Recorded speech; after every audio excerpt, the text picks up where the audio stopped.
কয়েক বছর আগের একটা ঘটনা। সকালে ফুটপাতের এক খাবারের দোকানে এসে দাঁড়িয়েছি।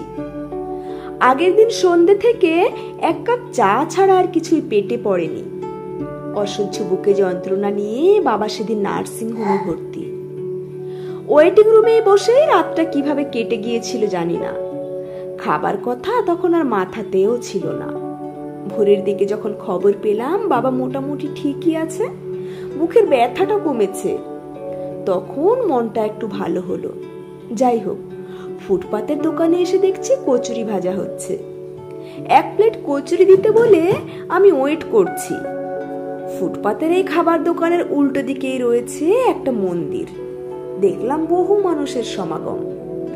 সকাল সকাল সব মন্দিরে এসেছেন পুজো দিতে। মন্দিরে ভিড় যেন উপচে পড়ছে। হঠাৎই একটা বিলাসবহুল গাড়ি এসে থামলো কচুরির দোকানের সামনেই। গাড়ি থেকে নেমে এলেন এক অবাঙালি ভদ্র মহিলা। দেখেই মনে হলো বেশ সম্ভ্রান্ত পরিবারের কেউ। উনি নেমে আসতেই গাড়ির ড্রাইভার গাড়িটা এগিয়ে নিয়ে গিয়ে বাম দিকে সাইড করলেন, আর ভদ্র মহিলার হাতে থাকা খালি ব্যাগটা কচুরির দোকানের ছেলেটির হাতে দিয়ে বললেন, সব রেডি আছে তো? ছেলেটি ঘাড় নেড়ে বলল, হ্যাঁ মা।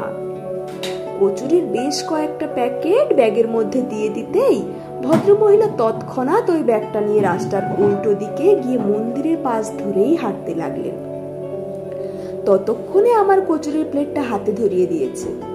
কচুরি খেতে খেতেই জিজ্ঞেস করলাম, এত দামি গাড়ি আবার এই ফুটপাত থেকে কচুরি কিনে নিয়ে? আমার পুরো কথাটুকু শেষ করতে না দিয়েই ছেলেটি বলে উঠল, না দাদা, আপনার ভুল হচ্ছে। প্রতিদিনই উনি আমার দোকানে আসেন, 20-25টা প্যাকেট আমার থেকে নিয়ে যান। ওই যে দূরে দাঁড়িয়ে দেখুন, ফুটপাতে থাকা মানুষগুলোকে উনি খাওয়াচ্ছেন। শুধু গাড়িটাই দামি নয়, ওনার মনটাও অনেক দামি। একটু সামনের দিকে এগিয়ে দেখি মন্দিরের পাশে একটা ফাঁকা জায়গায় 20-22 জন বাচ্চা আর বয়স্ক মানুষ গোল হয়ে বসেছেন। ওই ভদ্র মহিলা প্রত্যেকের হাতে খাবারের একটা করে প্যাকেট ধরিয়ে দিচ্ছেন। খাবার পেয়ে ওরাও তৃপ্তি ভরে খেতে শুরু করেছে। এদিকে মন্দির থেকে তখন ভেসে আসছে ঘন্টা কাসর শঙ্খধ্বনি। চোখের সামনে দেখলাম এক সত্যিকারের পুজো। কে বলেছে পূজার নৈবেদ্য ফলমূল আর ফুল দিয়ে সাজানো হয়? গরম গরম কচুরি আর আলুর দমেও পুজোর থালা ভরানো যায়। পুজো মানে তো আত্মার তৃপ্তি, পুজো মানেই তো সেবা।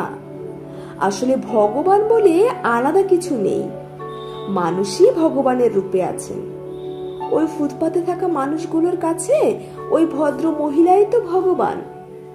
সেদিন খুব কাছ থেকে উপলব্ধি করেছিলাম, ভগবান থাকেন সবার পিছে, সবার নিচে, সব হারাদের মাঝে।